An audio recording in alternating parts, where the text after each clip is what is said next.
Las Vegas is suddenly emptier than it's been in years. Hotel occupancy is down by 6 percentage points, and monthly visitor numbers are falling by as much as 12%. This is not the collapse everyone feared. Insiders admit the emptiness is no accident. It's the result of a deliberate plan by the city's most powerful casino bosses. The question isn't just how Vegas got so empty, but why the people in charge wanted it this way, and what it will cost the rest of us. Las Vegas hotel occupancy numbers tell a story that's hard to ignore. In 2019, before the pandemic, hotels filled more than 90% of their rooms, 90.41% to be exact. By 2025, that figure dropped to 84.09%. That's a difference of over 6 percentage points. But the decline is not just a one-year blip. The numbers show a steady pattern. 2023 and 2024 hovered around 86%, and now, for the first 7 months of 2025, occupancy sits even lower. Visitor numbers show the same downward trend. Each month in 2025, the city welcomed fewer tourists than the same month the year before. February, June, and July saw the sharpest drops, with as much as 12% fewer visitors compared to 2024. On average, the first half of the year brought in 8% fewer people. These are not seasonal dips or short-term setbacks. They are part of a consistent shift. Traffic through McCarran International Airport echoes the pattern. TSA checkpoint counts are down, matching the fall in hotel stays and visitor volume. The Strip is not just a little quieter, it is measurably emptier, and the numbers are confirmed by the Las Vegas Convention and Visitors Authority. The data leaves no doubt. Something fundamental has changed in the flow of people and money through the city. Monthly visitor data for 2025 shows something unusual. The sharpest drops are not random. February, June, and July each saw declines of 11 to 12% compared to the year before, far beyond what you would expect from a typical slow season. Analysts noticed these dips and started asking why the pattern repeats so precisely. The answer, at least in part, comes from inside the industry itself. Steve Hill, a well-known Las Vegas tourism strategist, has said that hotels are not just reacting to fewer guests, they are making deliberate choices. According to Hill, about 1.5 to 2 percentage points of the current occupancy decline are the result of intentional cuts. Hotels are limiting how many rooms they offer, even when they could fill more, to focus on what they call higher levels of customer service. The numbers back him up. In months with the largest drops, the available room supply shrank, not just the demand.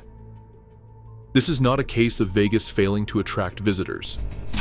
Instead, it is evidence of a city quietly managing its own crowd size. If these decisions are strategic, not accidental, what is the real goal behind keeping Las Vegas less crowded?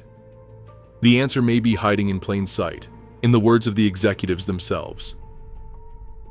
Tom Reeg, Chief Executive Officer of Caesars Entertainment, has not been shy about the company's new direction. On a 2023 investor earnings call, Reeg laid it out in plain terms. Caesars is actively kicking out the lowest end of its customer base. He made it clear this is not a temporary move or a reaction to outside forces. It is a conscious strategy, and there is no plan to reverse course. The company's filings echo this thinking, using phrases like optimizing customer mix and yield management to describe the approach. Instead of chasing the largest possible crowd, Caesars is narrowing its focus to guests who spend more per visit. This is not coded language or industry jargon hidden in reports. It is stated policy, reinforced in both public calls and official documents. Reeg's words in the transcript leave little room for doubt about intent. Caesars is deliberately reducing volume at the lower end to protect profitability, even if it means leaving rooms empty. That is not speculation. It is the company's own stated plan. MGM Resorts has taken the idea of customer selection a step further. Chief Executive Officer Bill Hornbuckle has described the company's approach as a refinement of who gets a room, not just how many. On a recent earnings call, Hornbuckle explained that MGM is no longer chasing record-breaking occupancy numbers for their own sake. Instead, the company is focused on attracting guests who spend more per visit, even if it means leaving some rooms unfilled. This is a more selective strategy. The numbers tell the story. While overall occupancy at MGM properties has slipped, the average daily rate, the price guests pay for a room, has gone up.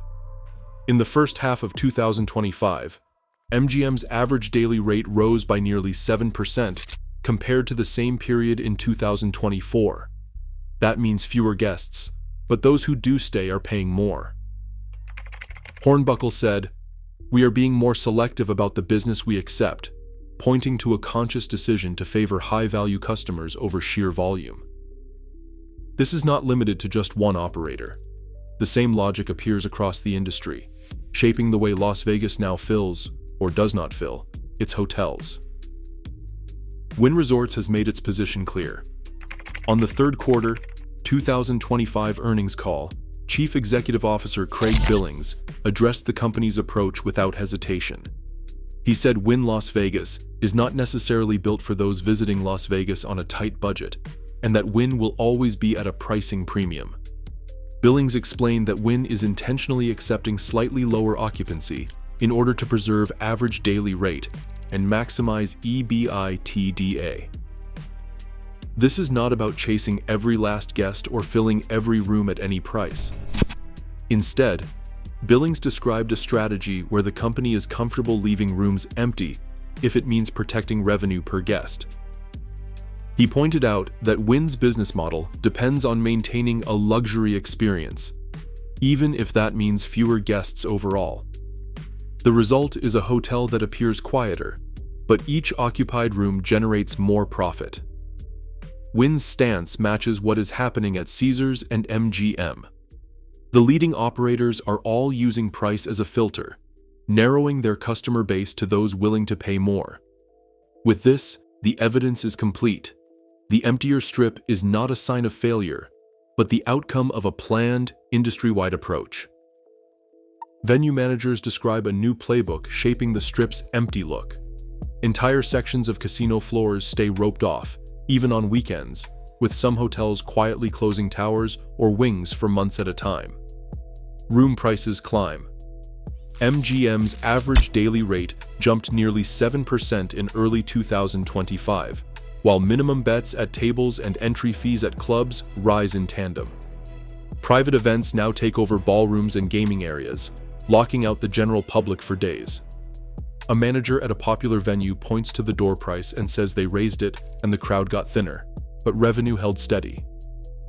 Special events and free street performances pull in select crowds, steering them to specific venues while leaving other areas quiet by design.